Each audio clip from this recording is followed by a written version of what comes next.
Shalom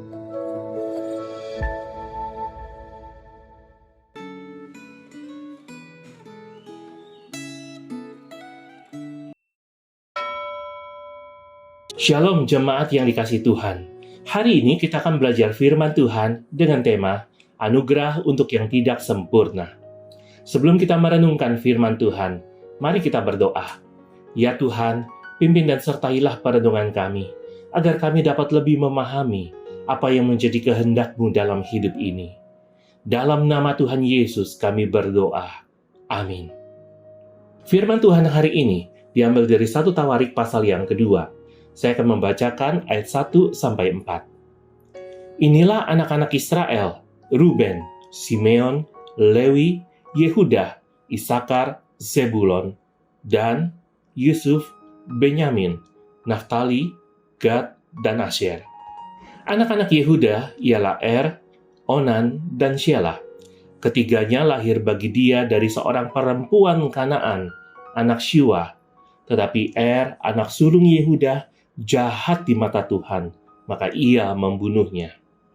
Tamar, menantu Yehuda, melahirkan baginya Peres dan Serah.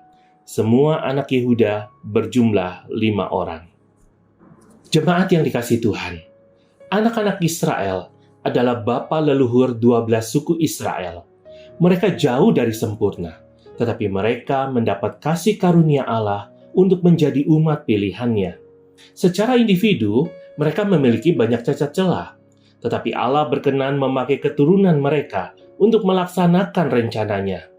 2 orang di antara mereka, yaitu Yehuda dan Lewi, dipilih Allah untuk menurunkan dinasti raja. Jabatan raja dan imam bersama dengan jabatan nabi merupakan jabatan sentral dalam kehidupan umat Israel. Jabatan nabi, imam, dan raja juga berkaitan dengan peran Yesus Kristus dalam karya keselamatan Allah, serta berkaitan dengan posisi orang percaya di tengah dunia. Dari suku Lewi, Allah memilih Musa untuk memimpin bangsa Israel keluar dari tanah Mesir menuju ke tanah perjanjian, yaitu tanah Kanaan. Harun ditetapkan menjadi imam pertama, dan keturunannya memegang tanggung jawab khusus untuk melayani di dalam kemah atau bait suci. Suku Lewi bertugas melayani seluruh urusan ibadah umat Israel. Dari suku Yehuda, Allah memilih Daud untuk menjadi raja Israel. Tuhan mengikat perjanjian dengan Daud bahwa ia akan mengokohkan kerajaannya menjadi tidak berkesudahan. Yang dimaksud bukan kerajaan Israel secara fisik, karena tidak ada yang kekal di dunia yang fana. Kerajaan yang kekal adalah janji yang digenapi di dalam Yesus Kristus, yang secara manusiawi adalah keturunan Daud. Hubungan dengan Daud dan Sang Mesias membuat silsilah Yehuda mendapat perhatian khusus dari penulis Tawarik. Yehuda adalah orang yang tidak sempurna. Keturunannya juga tidak seluruhnya takut akan Tuhan. Perhatikan bahwa Er, anak sulung Yehuda, jahat di mata Tuhan, maka ia membunuhnya. Anak kedua, yaitu Onan, jahat seperti kakaknya, sehingga Tuhan juga membunuhnya.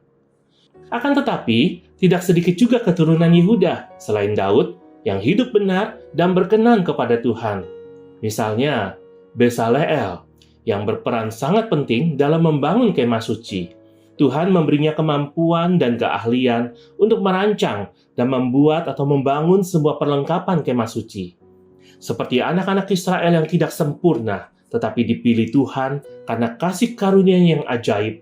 Kita pun dipilih menjadi umat-Nya bukan karena kehebatan kita, melainkan karena kasih karunia Tuhan saja.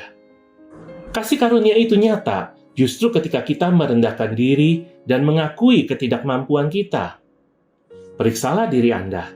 Apakah Anda menyadari adanya ketidakmampuan yang membuat Anda tidak mungkin berhasil bila Tuhan tidak menyertai usaha yang Anda kerjakan?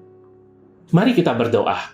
Bapa kami di surga, kami bersyukur untuk firman-Mu pada hari ini.